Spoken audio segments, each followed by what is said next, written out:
Hi, நான் சதீஷ், உடற்கல்வி ஆசிரியர். குடிநீர் தொடர்பான அல்லது குடிக்கிற தண்ணீர் தொடர்பான மூட நம்பிக்கைகள் ஒரு சிலது பார்க்கலாம். எங்கள்கிட்ட இப்பவும் இருக்கக்கூடியது, உதாரணமாக சொல்ல போனால் தண்ணீர் குடிக்கிறதால எங்களுக்கு உடல் எடை அதிகரிக்குங்கிறது. ரெண்டாவது, சாப்பிடும்போது தண்ணீர் குடிக்கக்கூடாதுங்கிறது. இதெல்லாம் எங்கள்கிட்ட காணப்படக்கூடிய தண்ணீர் தொடர்பான மூட நம்பிக்கைகள். வாங்க, எது மூட நம்பிக்கை, இதை நாங்கள் தவிர்க்கணும், இதை திருத்திக் கொள்ளலாம்னு சொல்லி இந்த வீடியோவில் பார்க்கலாம். வீடியோக்குள்ளே போகலாம். முதலாவது, அதிகம் தண்ணி குடித்தா அதிகம் எடை அதிகரிக்கும்ங்கிறது எங்களுக்கிட்ட இருக்கக்கூடிய மூட நம்பிக்கைகளில் மிக பழமையானது.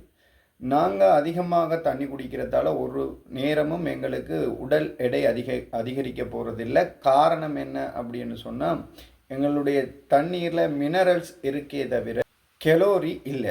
ஆகவே கெலோரி இல்லாமல் எங்களுடைய உடல் எடை அதிகரிக்க போகிறது இல்லை. ரைட். இந்த தண்ணீரை நாங்கள் கொஞ்சமாக குடிக்கிறதால எங்களோட உடலில் காணப்படக்கூடிய மெட்ரோபோலிசம் தூண்டப்பட்டு உடலில் காணப்படக்கூடிய கொலஸ்ட்ரால், கொழுப்பு எரிக்கப்படுறது அதிகரிக்கும். ஆக நாங்கள் தண்ணி தேவையான அளவு குடித்தமாக இருந்தால் எங்களோட உடல் எடையை குறைக்கிறதுக்கான சந்தர்ப்பங்கள் இருக்கே தவிர நாங்கள் தண்ணி குடிக்கிறதால ஒரு காலமே எங்களுடைய உடல் எடை அதிகரிக்காது. இது முற்றிலும் பொய்யான ஒரு மூட நம்பிக்கை. ரெண்டாவது விஷயம், தாகம் வந்தால் தான் தண்ணி குடிக்கணுங்கிறது மிக ஆபத்தான ஒரு மூட நம்பிக்கை. இது முற்றிலுமான பொய்யான கருத்து. தாகம் வந்தால்தான் தண்ணி குடிக்கணுங்கிறது ஏன் ஆபத்தானது அப்படின்னு சொன்னால், தாகம்ங்கிறது எங்களோட உடலில் தண்ணின்ற அளவு குறைஞ்சிட்டங்கிறதுக்கான ஒரு அறிகுறி.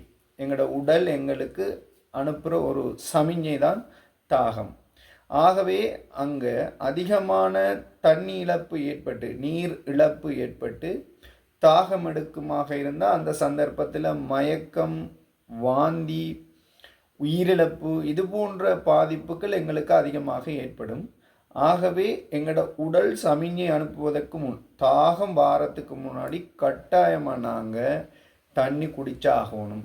தண்ணியை நாங்கள் ஓரளவு இடைவெளியில் தண்ணி குடிப்பமாக இருந்தால், குறிப்பாக ஒரு 35 நிமிஷம் தொடக்கம் 40 நிமிஷத்துக்குள்ளே தண்ணி குடிப்பமாக இருந்தால், வேலை செய்கிறவங்களுக்கான நேரம் வேறுபடும்.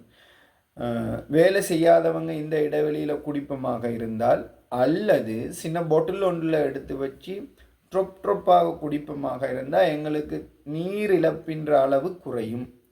அதிகமாக நீரிழப்பு ஏற்படுகின்ற போது மரணம் கூட ஏற்படுவதற்கான வாய்ப்புகள் அதிகமாக இருக்குது. ஆகவே தாகம் வரும்போது தான் தண்ணி குடிக்கணுங்கிறது ஒரு பிழையான கருத்து. மூன்றாவது விஷயம், சாப்பிடும்போது தண்ணி குடிக்கக்கூடாதுங்கிறது.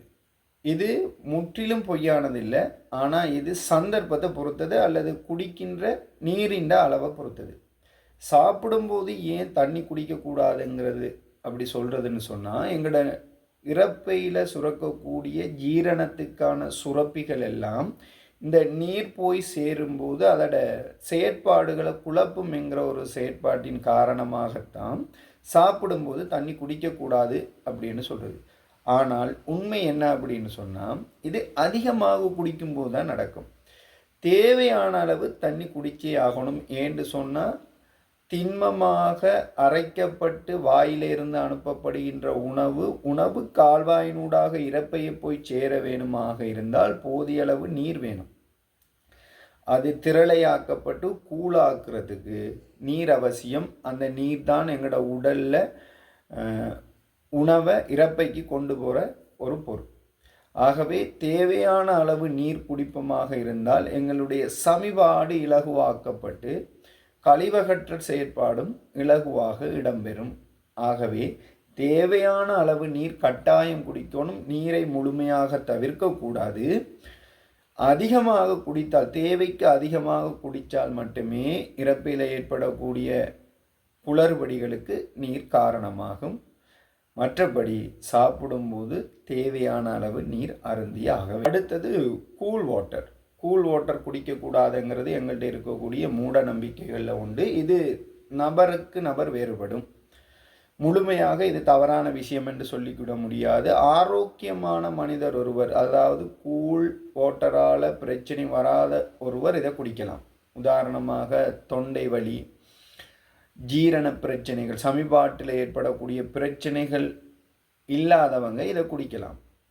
மற்றபடி வெயில் காலங்கள் அல்லது உடற்பயிற்சியின் பின் தன்ற உடல் வெப்பநிலையை நிலைக்கு அல்லது சாதாரண நிலைக்கு கொண்டு வரதுக்கு குளிர் நீர் பயன்படுத்தப்படுது. விளையாட்டு வீரர்கள் அதிகமாக குளிர் நீர் இப்போ அருந்துறாங்க. காரணம், அவங்களுடைய உடல் சூட்டை உடனடியாக குறைச்சி கொள்றதுக்கு இந்த குளிர் நீர் தேவைப்படுது. ஆகவே ஒவ்வொருவருடைய தனித்தன்மையை பொறுத்து இந்த கூல் வாட்டர் குடிக்கலாம், குடிக்காமலும் இருக்கலாம். அடுத்த கருத்து,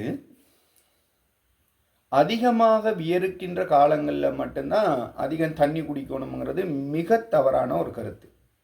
காரணம் என்ன அப்படின்னு சொன்னால், வியர்வை தவிர்த்து எங்களோட உடலில் கழிவுகளாக நீர் வெளியேற்றப்படுகின்ற நிறைய விடயங்கள் இருக்குது.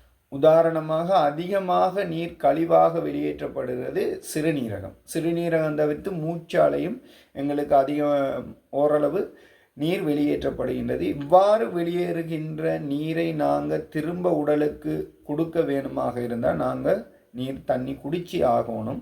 இது தவிர்த்து அதிகம் வியர்த்தா மட்டும்தான் தண்ணி குடிக்கணுங்கிற ஒரு விஷயம் இல்லை. தண்ணி இழக்கப்படுகின்ற போது, நீர் இழக்கப்படுகின்ற போது கட்டாயம் நாங்கள் நீர் உடலுக்கு வழங்க வேண்டும்.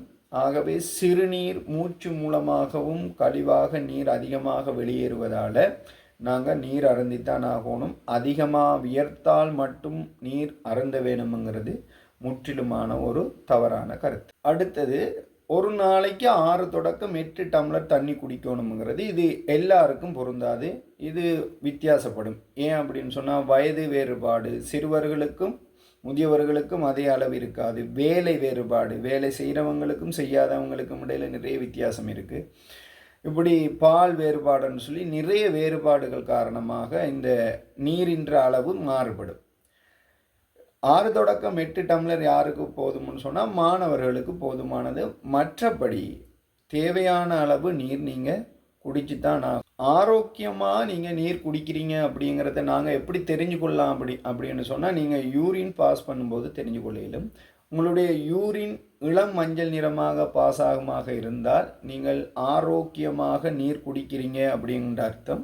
இல்லை கடுமையான நிறத்தில் போகுமாக இருந்தால் நீங்கள் இன்னும் ஆரோக்கியமாக தண்ணி குடிக்கலை, இன்னும் உங்களோட தண்ணியை நீங்கள் அதிகரித்து கொள்ள வேணுங்கிறது அர்த்தம். ஆகவே கட்டாயம் ஒவ்வொரு நாளும் இதை அவதானித்து நீங்கள் குடிக்கிற தண்ணி போதுமா போதாதாங்கிறதையும் தெரிஞ்சு கொள்ள வேணும். காஃபி டீ குடித்தா தண்ணி குடிக்க கூடாதுங்கிறது ஒரு தவறான நம்பிக்கை. காஃபி டீயில் இருக்கக்கூடிய சுகர் லெவல் அதிகரிக்க அந்த சுகரை யூரினில் தான் உடம்பு வெளியேற்றும்.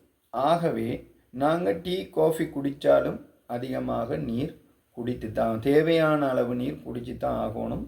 நீரால் நிறைவேற்றக்கூடிய எந்த வேலையும் டீ காஃபியால் செய்ய முடியாது. ஸோ இந்த பழக்கத்தில் நீங்கள் எதை நம்பி இருந்தீங்க, இப்போவும் எது உங்கள்கிட்ட இந்த பழக்கம் இருக்குது, எந்த பழக்கம் இருக்குங்கிறத கீழே கமெண்ட் பண்ணுங்கள். இந்த வீடியோ பிடிச்சிருக்குமென்னு நினைக்கிறேன். பிடிச்சிருந்தால் லைக் பண்ணுங்கள். தொடர்ச்சியான சுகாதாரம் சார்ந்த தகவல்களை பெற்றுக்கொள்கிறதுக்கு சேனலை சப்ஸ்கிரைப் பண்ணுங்கள். எங்களோட வாட்ஸ்அப் லிங்க் டிஸ்கிரிப்ஷனில் இருக்குது, ஜாயின் ஆகிக்கொள்ளுங்கள். வெப்சைட் இருக்குது, பார்த்துக்கொள்ளுங்கள். அடுத்த வீடியோவில் சந்திக்கலாம். பாய்.